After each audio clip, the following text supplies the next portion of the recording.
Welcome to 5 Minutes with Conor. I'm Conor Smith, and today we're going to jump in with a successful entrepreneur. Lots of businesses have lots of challenges, and whether you're tackling operational stuff, marketing, sales, every small business has a unique journey. Today, I'm excited to share a little bit and learn more about Ted White and his business, Vertical Talent Solutions. Welcome, Ted. Thank you, Conor, for having me on. Yeah, no, it's been great to connect with you. One of the things we were chatting about, before we jumped on here is, exercise and stress and habits and all of those types of things. And I know you're in an industry that has a lot of demands on it. Could you take a little bit of time and talk to us about this industry and how you serve it and what your business does? Absolutely. We are a headhunting company in the managed service provider industry, MSPs. And what I typically do is look for companies, or companies seek me out to help them find system engineers, system administrators, and technicians with MSP experience for their company. And the reason that I look for MSP experience is because of the quality of the candidate that we get. Every MSP around the country is looking for a troubleshooter. They're looking for troubleshooters who are hungry, humble, and smart. And when they come from an MSP, they've already been pre-screened as a troubleshooter. Back to your comment about fitness. Fitness is kind of, similar to being a troubleshooter. You have to do reps. You have to, track your progress. You try to do better than you did, the previous workout or so. That's troubleshooting. And I am a firm advocate that in order to find a really good troubleshooter, you have to be one. And that's kind of where I leverage my talents and things to recruit the right people. Well, that certainly rings true with me, having worked in this space for a long time. There's a lot of dynamics, there's a lot of demands, there's a lot of teamwork that's required within an MSP, and it's really hard to get that level of experience, from a traditional one-size IT department serving a single organization. So definitely understand how you are finding people and helping solve this problem. Talk to us a little bit about an accomplishment, maybe your greatest accomplishment, and just share that with us. So when I was about 20 years old, my dad bought a business, a plumbing supply business, and it changed his life. He lived in California at the time, and I'd go visit him in college and help him out around his new business. And I got curious about the whole thing. And it definitely left an impression on me. I joined an entrepreneurial internship at the University of Connecticut after talking with my dad and all. And it really motivated me to someday either buy a business or start a business. So went into corporate for 15 years.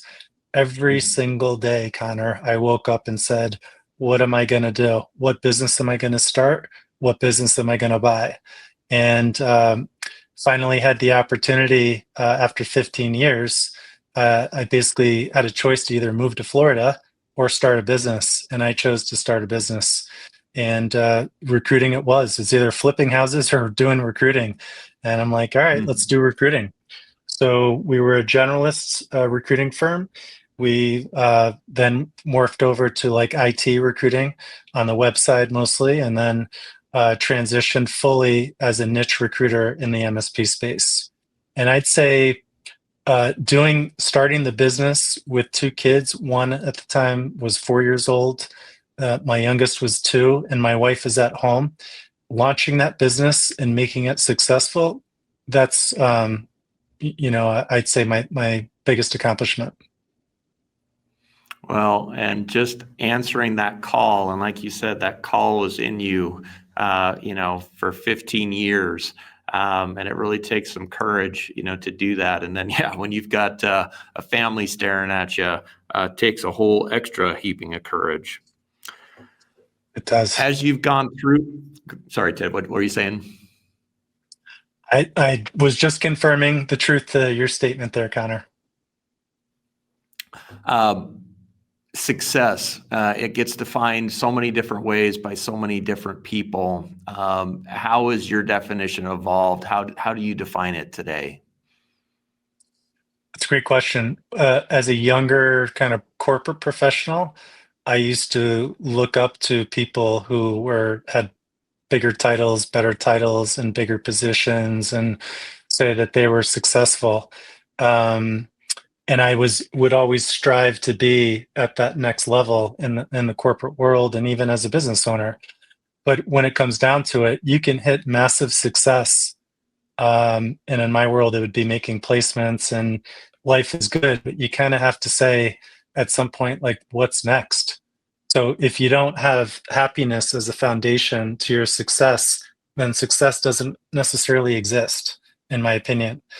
So to be able to hit it big, go through good times and bad times, and maintain some kind of level headedness throughout the period of time, as well as be grateful about what you have, about your family, and the things that you can do and the things that you look forward to.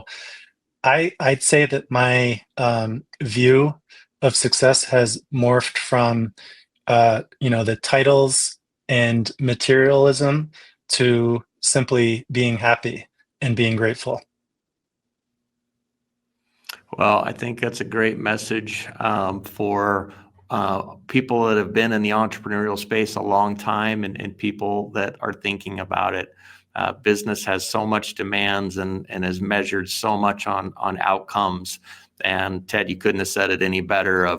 It's going to have lots of ups and downs, and there better be another piece of foundation in there to wrap your success around. Well, you might have another nugget to share, but is there another important lesson that you would like to share with our viewers today? Yeah, if anybody is curious about the IT industry, the IT field, and let's say somebody has a home computer or a lab and they've toyed around with it. I never knew this, but there is a career for that type of skill and that type of curiosity. You can get paid for working with computers, for fixing things, for solving problems. And you don't even need to go to college for it, a 4-year college. You can go to a community college. You can learn some things. You can get some certifications. But there are over 40,000 managed service providers in this country, and they're all looking for their next high performer. So if anybody out there is genuinely interested in technology and loves solving problems, there are plenty of companies out there to talk to and that want to talk with you. Yeah, and it's a super interesting career that is constantly changing and creating new problems to be solved, and adding whole other layers and phases to it. So I think that's great encouragement for folks out there. Ted, I want to thank you for sharing your story, or at least a bit of it today. Always inspiring to hear how entrepreneurs like you are creating businesses, but also just creating value for people. I think in your field, in your world, a big part of what you're doing is just helping people find bigger and better futures. For those listening, remember, success is so much more than titles or money, like Ted said. It's very much about ongoing growth and perseverance and faith in something bigger than yourself. I look forward to sharing more journeys like this on the next 5 Minutes with Conor. Ted, thank you again so much for being here.